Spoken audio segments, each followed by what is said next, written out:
Salam jemaat terkasih, salam sejahtera bagi kita semua.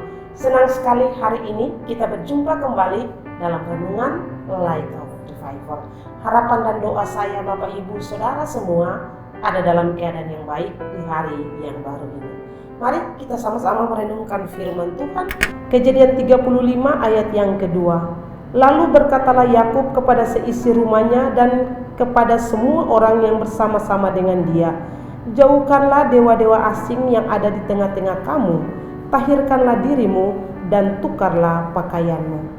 Sembahlah Allah, bukan berhala. Saudara yang terkasih dalam Tuhan Yesus Kristus, kalau kita memperhatikan teks ini membicarakan tentang Yakub yang diperintahkan oleh Allah untuk membersihkan seisi rumahnya karena mereka harus membangun mezbah dan menyembah kepada Allah. Dan karena itu, kalau mereka hendak datang dan menyembah kepada Allah, maka seisi rumahnya harus dibersihkan dari dewa-dewa asing. Dan karena itu, di dalam bacaan kita di ayat yang kedua ini dikatakan bahwa singkirkanlah dewa-dewa asing dari tengah-tengah kamu. Saudara yang terkasih, kalau kita bertanya lebih jauh, apa yang dimaksud dengan dewa-dewa asing dalam teks bacaan ini? Kalau kita melihat dari pasal-pasal sebelumnya dalam kaitan dengan dewa-dewa asing, maka salah satunya adalah terafim. Nah, saudara terkasih, Rahel mencuri terafim ayahnya Laban ketika mereka hendak keluar dari rumah Laban pergi ke negeri yang akan ditunjukkan Tuhan kepada Yakub. Nah, saudara, apa itu terafim? Terafim adalah patung-patung kecil mirip seperti boneka, yang mana terafim ini dianggap sebagai dewa, sebagai ilah yang dapat memberikan kebahagiaan. Nah, perkembangan pada saat itu dalam kepercayaan mereka bahwa terafim ini ketika dimiliki oleh seorang menantu laki-laki, maka menantu tersebut memiliki hak yang sama dengan anak-anak yang ada di dalam rumah, dan karena itu dia juga memiliki warisan yang sama. Rahel jelas mengetahui tentang hal itu, dan dia mau membawa terafim ini supaya baik Yakub suaminya dan anak-anaknya juga mendapatkan hak waris yang sama dari harta dan kekayaan Laban. Dan karena itu Rahel mencuri terafim tersebut. Tapi saudara terkasih, kalau kita memperhatikan dalam Kejadian pasal 35 di ayat selanjutnya, di ayat yang keempat, justru ketika mereka datang hendak menyembah kepada Allah, justru Allah mau supaya mereka dapat membersihkan diri, menyucikan diri, membuang semua berhala atau dewa-dewa asing yang ada di tengah-tengah mereka, termasuk terafim yang dicuri oleh Rahel tersebut. Dan itu yang terjadi. Di ayat yang keempat kita melihat bahwa mereka menyerahkan semua dewa-dewa asing, termasuk anting, termasuk apa yang menjadi perhiasan mereka, dan juga terafim ini diserahkan kepada Yakub. Kemudian Yakub lalu menggali lubang dan menanam semua dewa-dewa asing itu di bawah sebuah pohon dekat dengan tempat yang bernama Sikem. Jelas sekali dalam bacaan kita, Yakub menghendaki supaya mereka menyembah kepada Allah yang sejati.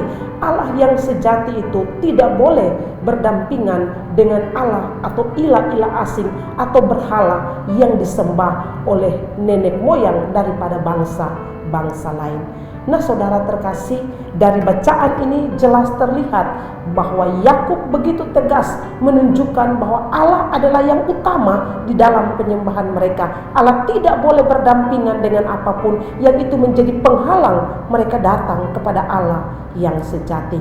Kalau demikian, pertanyaan bagi kita, bagaimana dengan kehidupan kita sebagai orang percaya masa kini? Saudara, mungkin hari ini di tahun 2024 ini kita tidak lagi mendapati seperti patung atau juga boneka atau satu benda asing, kayu, batu dan lain sebagainya yang dipuja atau yang disembah. Mungkin ada, tapi jarang kita lihat.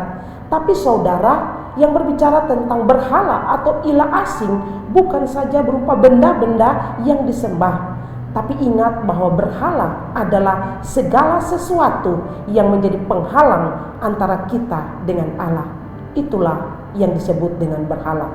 Itulah yang disebut dengan ilah. Mengapa? Karena ketika kita datang kepada Allah, kemudian ada sesuatu yang menjadi penghalang bagi kita untuk kita datang kepada Allah, justru itu adalah berhala. Kalau demikian, mari kita mengoreksi diri kita. Sudahkah kita menjadikan Allah menjadi nomor satu dalam hidup kita, di dalam setiap penyembahan kita atau tidak?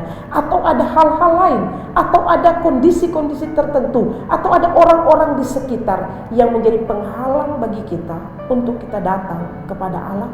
Kalau Yakub saja membersihkan seisi rumahnya dan orang-orang yang mengikuti dia, supaya hanya Allah saja yang mereka sembah dan bukan dewa atau ilah-ilah asing. Dengan demikian, firman Tuhan ini menjadi pelajaran yang datang kepada kita hari ini. Sembahlah Allah dan bukan berhala. Jadikan Allah nomor satu. Jadikan Allah prioritas utama dalam hidup dan perjalanan kita di dunia ini, dan bukan hal-hal atau benda atau siapapun di sekitar kita. Kiranya Tuhan memberkati kita. Mari kita berdoa. Tuhan Yesus yang baik, kami mengucap syukur kepadamu oleh karena Engkau boleh berkenan memberkati kami dengan firman-Mu. Ajar kami Tuhan, supaya jikalau sekiranya ada sesuatu apapun yang menjadi penghalang antara kami dan Engkau, yang menjadi penghalang untuk kami datang kepada Engkau, biarlah kami mau singkirkan semua itu, dan biarlah Engkau menjadi satu-satunya yang utama yang kami datang dan kami sembah, bukan yang lain. Terima kasih banyak Tuhan Yesus. Firman Tuhan teladan indah dari Yakub dalam bagian firman Tuhan ini kiranya juga menjadi pelajaran, dan kami lakukan itu dalam kehidupan kami hari lepas hari. Terima kasih Tuhan Yesus. Amin. Saudara terkasih, mari terus jadikan firman Tuhan sebagai pelita dan terang di sepanjang hidup kita. Tuhan Yesus memberkati.